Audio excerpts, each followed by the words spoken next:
하나님 말씀은 스가랴서 2장 1절에서 13절까지입니다. 스가랴서 2장 1절에서 13절까지 말씀 번갈아 가면서 읽습니다. 제가 먼저 읽겠습니다. 내가 또 눈을 들어본즉 한 사람이 측량줄을 그의 손에 잡았기로 내가 어디로 가느냐 물은즉 그가 내게 대답하되 예루살렘을 측량하여 그 너비와 길이를 보고자 하노라 하고 말할 때에 내가 말하는 천사가 나가고 다른 천사가 나와서 그를 맞으며 이르되 너는 달려가서 그 소년에게 말하여 이르기를 예루살렘은 그 가운데 사람과 가축이 많으므로 성곽 없는 성읍이 될 것이라 하라. 여호와의 말씀에 내가 불로 둘러싼 성곽이 되며 그 가운데서 영광이 되리라. 오호라 너희는 북방 땅에서 도피할지어다. 여호와의 말씀이니라. 이는 내가 너희를 하늘 사방에 바람같이 흩어지게 하였음이니라. 여호와의 말씀이니라. 바벨론 성에 거주하는 시온아 이제 너는 피할지니라.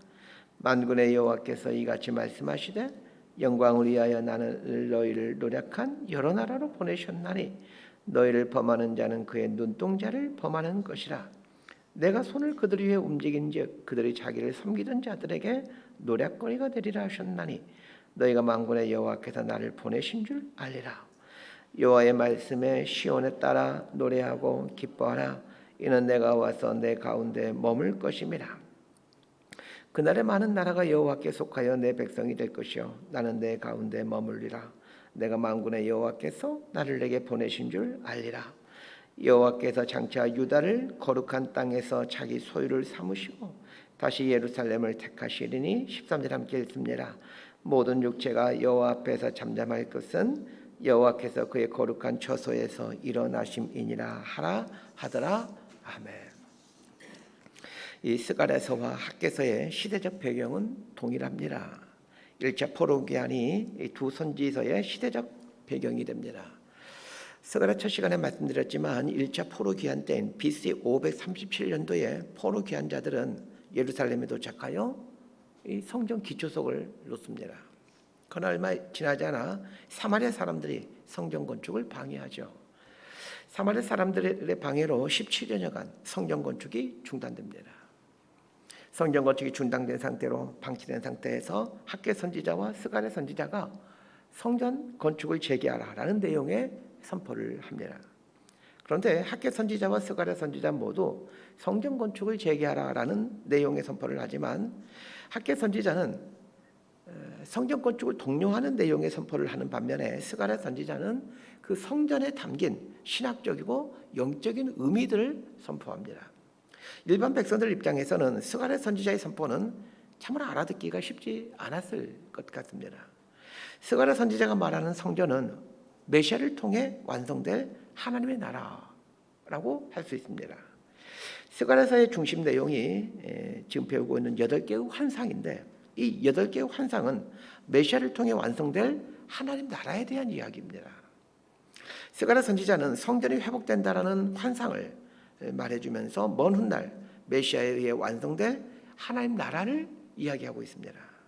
물론 스가랴가 하나님 나라 완성에 대한 완전한 이해를 갖고 말씀을 선포하고 있는 것이 아닐 것입니다. 하나님께서 보여주신 이 8개의 환상이 그 무슨 의미인지 잘 모른 채 하나님께서 보여주셨으니 선포하고 있을 뿐이고 예수님 초림 이후의 삶을 살고 있는 우리들은 이 스가랴서에서 보여주시는 환상들이 모두가 이 진짜 성전인 본질로서의 성전인 하나님 나라의 완성을 이야기하고 있다라는 것을 신약시대 살고 있는 우리는 이제 알게 되는 거죠. 자, 오늘 본문은 세 번째 환상으로 편의상 측량줄 환상이라고 부르겠습니다. 자, 1절에서 5절까지 말씀 함께 읽습니다. 시작. 내가 또 눈을 들어본즉 한 사람이 측량줄을 그의 손에 잡았기로 내가 어디로 가느냐 물은즉 그가 내게 대답하되 예루살렘을 측량하여 그 너비와 길이를 보고자 하노라 하고 말할 때에 내게 말하는 천사가 나가고 다른 천사가 나와서 그를 맞으며 이르되 너는 달려가서 그 소년에게 말하여 이르기를 예루살렘은 그 가운데 가축과 사랑과 가축이 많으므로 성곽 없는 성읍이 될 것이라 하라. 여호와의 말씀에 내가 불로 둘러싼 성곽이 되며 그 가운데에서 영광이 되리라. 자, 측량질 환상에는 측량질을 갖고 있는 한 사람이 등장합니다. 먼저 측량질은 무엇인지를 알아야 되겠죠. 측량줄은 건축할 때 사용되는 자라고 생각하시면 됩니다. 건축을 할 때 가장 먼저 하는 일이 땅을 측량하는 일입니다. 땅의 면적이 얼마인지를 재야 건물을 어느 크기로 지을지 결정할 수 있고 또 건물의 방향이라든지 높이라든지를 결정할 수가 있습니다. 쉽게 말해 측량은 건축의 시작이다라고 할 수 있습니다. 측량줄 손에 잡은 사람이 어디론가 가고 있는데 스가랴 선지자가 그 사람에게 어디로 가느냐 묻습니다. 그러자 그 측량줄을 손에 잡은 사람이 예루살렘을 측량하여 그 너비와 길이를 보고자 한다 이렇게 답변합니다. 예루살렘을 측량한다라는 말은 예루살렘을 건축하겠다라는 뜻입니다. 스가랴 당시 예루살렘의 상황을 알아야 합니다. BC 586년도에 바벨론의 느부갓네살 왕에 의해 예루살렘은 완전히 폐허가 되고 이스라엘 백성들은 죽임을 당하거나 포로로 잡혀갔습니다. 소수의 배우지 못한 사람들만이 이스라엘 땅에 남아있게 됩니다. 스가랴 선지자가 예언을 하고 있는 연도는 BC 520년도로 예루살렘이 황폐하던 지 66년이 지난 때입니다. 황폐한 예루살렘에 측량줄을 손에 쥔 사람이 측량을 하기 시작했다라는 말은 예루살렘이 새로 건축된다라는 뜻입니다. 그러면 측량줄을 손에 쥔 사람이란 누구를 말하겠습니까? 하나님의 사자입니다. 달리 말하면 하나님께서 당신의 사자로 하여금 예루살렘을 측량하게 하도록 하시는데 이것은 예루살렘을 회복시키는 분이 하나님이다라는 것을 말해줍니다.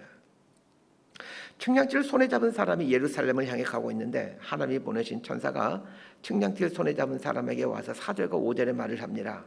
예루살렘은 그 가운데 사람과 가축이 많으므로 성곽 없는 성읍이 될 것이라.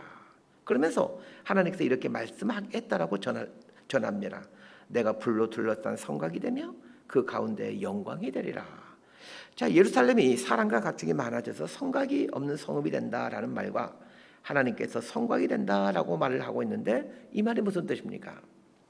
지금은 비록 예루살렘이 폐허가 되어 사람도 없고 가축도 없지만 하나님께서 이 예루살렘을 재건하여 많은 사람들이 살게 하고 많은 가축들이 살게 한다라는 것입니다. 성곽이 없는 성읍이 된다라는 말은 너무나도 넓고 커서 성곽을 만들 수가 없다라는 뜻입니다. 뭐 엄청나게 크니 그 둘레를 어떻게 성곽을 만들 수가 있겠습니까? 자, 그런데 성곽이 없으면 외적의 침입을 받을 때 곤란하게 되겠죠. 그래서 하나님은 내가 친히 불성곽이 되겠다라고 말씀하십니다. 이 측량질 환상의 핵심은 하나님께서 예루살렘을 재건하시겠다는 것입니다. 그런데 서두에도 말씀드렸듯이 스가랴 선지자에서 말하고 있는 이 성전, 이 예루살렘은 단순한 성전을만 의미하는 것이 아니라 메시아를 통해 완성될 영원한 성전, 본질로서의 성전, 즉 하나님 나라를 말합니다. 물론 1차적으로는 측량질 환상에서 말하고 있듯이 예루살렘은 정말로 재건이 되죠. 3차 포로 기한을 주도했던 사람이 느헤미야인데 그 느헤미야 시대에 예루살렘 성벽이 재건되므로 오늘 본문의 측량질 환상이 1차적으로 성취가 됩니다. 그리고 오늘날 예루살렘이라는 도시가 그 아름다운 도시로 변모해 있는 것을 보게 되면 오늘 본문의 측량질 환상은 성취되었다라고 할 수 있습니다. 그러나 이 측량질 환상을 통해서 진짜로 말하고 싶은 것은 메시아를 통한 온전한 성전의 회복, 하나님 나라의 성취와 회복을 말합니다. 오늘 말씀을 통해 붙들어야 될 교훈은 하나님께서 결국 하나님 나라를 완성해 가신다는 것입니다. 하나님께서 하나님 나라를 완성해 가시기에 우리가 해야 될 일은 하나님의 그 일하심을 믿고 하나님의 일하심에 동참하는 삶을 살아가는 것입니다. 또한 우리가 처해진 삶의 자리가 겉으로 보기에는 하나님 나라와 정반대로 가고 있는 것처럼 보이지만 마치 스가랴 시대에 예루살렘이라는 도시가 다 폐허가 된 것처럼 오늘 우리가 살아가는 삶의 자리가 하나님 나라는 전혀 상관없고 반대로 가고 있는 것처럼 보이지만 그건 하나님께서 하나님 나라를 완성해 가신다는 것을 믿고 하나님 나라에 합당한 삶을 살아가야 합니다. 이것이 믿음의 삶입니다. 6절에서 9절까지 말씀 함께 보도록 합니다. 시작. 오호라 너희는 북방 땅에서 도피할지어다. 여호와의 말씀이니라. 이는 내가 너희를 하늘 사방에 바람같이 흩어지게 하였음이니라. 여호와의 말씀이니라. 바벨론 성에 거주하는 시온아, 이제는 피할지니라. 만군의 여호와께서 이같이 말씀하시되 영광을 위하여 나를 너희를 노력한 여러 나라로 보내셨나니 너희를 범하는 자는 그의 눈동자를 범하는 것이라. 내가 손을 그들 위에 움직인즉 그들이 자기를 섬기던 자들에게 노략거리가 되리라 하셨나니 너희가 만군의 여호와께서 나를 보내신 줄 알리라. 자, 1절에서 5절이 예루살렘의 재건을 말하고 있다라면 6절에서 9절은 바벨론의 심판을 말하고 있습니다. 6절에 보면 북방성이라는 말이 나오고 7절에 보면 바벨론 성이 등장합니다. 북방성, 바벨론은 모두 다 같은 표현으로 이 바벨론을 가리키는데 6절에서 9절은 바벨론이 망하게 되니 바벨론에서 피하라라는 내용입니다. 자, 여기서 말하는 바벨론은 이 당시 남유다를 패망시키고 이스라엘 백성들을 식민통치하는 나라인 그 바벨론 제국을 뜻하기도 하지만 여기도 이중적인 의미를 갖고 있습니다. 스갈렛에 말하는 바벨론은 요한계시록에서 나오는 바벨론과 동일한 의미입니다. 얼마 전까지 우리 요한계시록 공부하면서 바벨론이라는 명칭이 요한계시록에 반복해서 나오고 있다는 것을 보았습니다. 바벨론이란 이 세상을 의미합니다. 조금 더 정확하게 말하면 심판받게 될 이 세상을 뜻합니다. 그런 면에서 오늘 본문에서 바벨론이 무너진다라는 말은 1차적으로는 이 당시에 바벨론 제국이 멸망하게 된다라는 뜻이기도 하지만 메시아를 통해 이 세상이 심판받게 된다라는 것을 말해줍니다. 그런 의미에서 7절 말씀을 우리 각자에게 적용할 필요가 있습니다. 7절을 보면 바벨론 성에 거주하는 시온아, 이제는 피할지어라 이렇게 말하고 있습니다. 바벨론은 이 심판받을 이 세상을 뜻하고 시온은 예루살렘에 대한 별명인데 하나님 믿는 사람들에 대한 표현입니다. 7절 말씀은 하나님의 백성들이 비록 이 세상에 발을 붙이고 살고 있지만 이 세상에 소망을 두고 살아서는 안 된다는 뜻입니다. 왜냐하면 바벨론의 이 세상은 결국에 심판받아 사라질 세상이기 때문입니다. 7절 말씀은 하나님의 백성들이 삶을 어떻게 살아야 되는가에 대한 중요한 지침을 줍니다. 하나님 백성들은 이 세상을 떠나 깊은 산속에서 사는 사람들이 아닙니다. 이 세상 속에서 살아가지만 이 세상에 소망을 두지 않고 하나님 나라에 소망을 두고 살아가는 사람들입니다. 우리 나도 모르게 이 세상에 마음을 두고 날 때가 있습니다. 이 세상에서 어떤 자리를 차지하며 살아갈 것인가, 어떤 집에서 살 것인가, 어떤 신분과 자리를 갖고 살 것인가, 이런 것에 마음을 둘 때가 많습니다. 그건 저도 마찬가지입니다. 이런 연약함을 갖고 있게 의지를 복종시켜 하나님 앞에 나오는 것입니다. 하나님 앞에 나와 이 세상은 결코 소망이 될 수 없습니다 라는 것을 고백해드리며 또 하나님 앞에서 확인해가고 보이지 않지만 하나님이 모든 것의 주인이시고 통치자이심을 인정해드리기 위해서 애쓰는 것입니다. 이런 애씀을 통해 이 땅에 비록 발을 붙이고는 살지만 이 땅에 속하여 살지 않기 위해 그렇게 발버둥치는 것이죠. 자, 10절에서 13절까지의 말씀 함께 봅니다. 시작. 여호와의 말씀에 시온에 따라 노래하고 기뻐하라. 이는 내가 와서 내 가운데 머물 것임이라. 그날에 많은 나라가 여호와께 속하여 내 백성이 될 것이요 나는 내 가운데 머물리라. 내가 만군의 여호와께서 나를 내게 보내신 줄 알리라. 여호와께서 장차 유다를 거룩한 땅에서 자기 소유를 삼으시고 다시 예루살렘을 택하시리니 모든 육체가 여호와 앞에서 잠잠할 것은 여호와께서 그의 거룩한 초소에서 일어나심이니라 하더라. 자, 10절에서 13절은 하나님께서 완성하실 온전한 성전, 즉 하나님 나라의 모습에 대해 말해줍니다. 10절 하반절에 나오는 말씀이 아주 중요합니다. 내가 와서 내 가운데 머물 것임이니라. 하나님이 이루어 가시는 온전한 성전은 하나님의 임재입니다. 하나님 나라란 하나님이 온전히 통치하시는 하나님이 충만히 임재하는 나라입니다. 천국이 이런 곳이겠죠. 하나님이 임재하시고 하나님이 통치하는 곳이 천국입니다. 그렇다면 우리 삶도 얼마든지 천국이 될 수 있다는 것을 알아야 합니다. 여건이 좋아져야 천국이 되는 것이 아니라 하나님이 내 삶에 온전히 머무르시며 하나님의 통치를 받아가게 될 때 우리 삶은 천국이 되어갑니다. 하나님께서 이루어 가실 하나님 나라의 여러 가지 특징들을 설명해 주고 있습니다. 첫 번째가 하나님의 임재이고 두 번째가 하나님의 백성들이 하나님의 소유가 되어 존재하는 것입니다. 이 하나님의 소유가 된다라는 말은 하나님의 온전한 통치를 받는다라는 뜻입니다. 자, 세 번째가 많은 사람들이 하나님의 백성이 된다라는 것입니다. 2000년 전 이스라엘의 나사렛 땅에 예수님께서 오시고 예수님으로부터 가르침을 받은 12명의 무식한 어부들에 의해 복음이 전해지기 시작합니다. 2000년이 지난 지금 12명의 무식한 어부들에 의해 시작되었던 이 예수님의 복음은 온 세계와 민족과 열방에 전해져서 수많은 나라와 사람들이 하나님 앞에 무릎 꿇고 있습니다. 하나님을 통치자로 인정해 드리며 그분의 통치를 받기 위해 힘써가고 있습니다. 오늘 본문에서 하나님께서 말씀하신 대로 하나님 나라가 점점 더 확장되어 가고 이루어져 가고 있습니다. 오늘 본문을 보면서 우리 신자들이 어디에 초점을 두고 인생을 살아야 될지를 알게 됩니다. 첫 번째는 하나님의 온전한 통치를 받는 천국의 삶을 사는 것이요. 두 번째는 많은 나라가 하나님의 통치 아래로 들어올 수 있도록 복음을 증거하는 삶을 사는 것입니다. 이 복음을 증거하는 삶을 살아야 된다는 것에 대해 많은 부담감이 생길 겁니다. 그러나 너무 큰 부담감 갖지 않게 되기를 바랍니다. 우리들 대부분은 가는 선교사가 아니라 보내는 선교사로 부름받았습니다. 보내는 선교사로서 책임을 다하는 것이 복음을 증거하는 삶입니다. 말씀 정리합니다. 예루살렘이 완전히 황폐한 상황인데 하나님은 황폐한 예루살렘을 재건해 가겠다라는 환상을 스가랴 선지자에게 보여주십니다. 스가랴 선지자에게 보여준 이 환상대로 예루살렘은 정말로 재건이 되죠.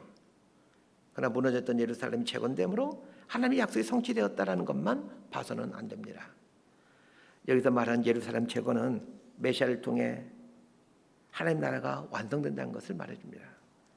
스가랴 선지자 당시 이스라엘 백성들에게 예루살렘이 재건된다라는 것은 상상할 수도 없는 일이었을 것입니다. 그만큼 완전하게 예루살렘이 폐허 상태였기 때문입니다. 그러나 그리 오래지 않아 예루살렘이 재건이 됩니다. 마찬가지입니다. 오늘 우리들 눈에 보기에는 과연 이 세상이 무너지고 하나님 나라가 완성될까라는 이런 믿음을 갖기가 어렵습니다. 그만큼 이 세상이 하나님 나라와는 거리가 멉니다. 그러나 하나님께서 반드시 하나님 나라를 완성해 가십니다. 우리가 해야 될 일이 있다라면 우리에게 주어진 인생 기한 동안 하나님의 통치를 받아감으로 천국의 삶을 살아가는 것입니다. 더 나아가 온 세상에 하나님의 복음이 전해져 가도록 누군가는 가는 선교사로 누군가는 보내는 선교사로 주어진 삶을 살아가는 것입니다. 우리가 이런 인생 목표를 갖고 주어진 삶을 살아갔으면 합니다. 이렇게 살아가는 사람이 하나님의 소유된 백성들입니다. 이렇게 살아가는 저 여러분 모두가 되기를 진심으로 소망하고 축복합니다. 기도하겠습니다. 하나님 아버지, 영원하신 하나님께서 무너진 예루살렘을 재건하시겠다라고 약속하시고 그 약속하신 대로 예루살렘 성을 재건해 가셨습니다.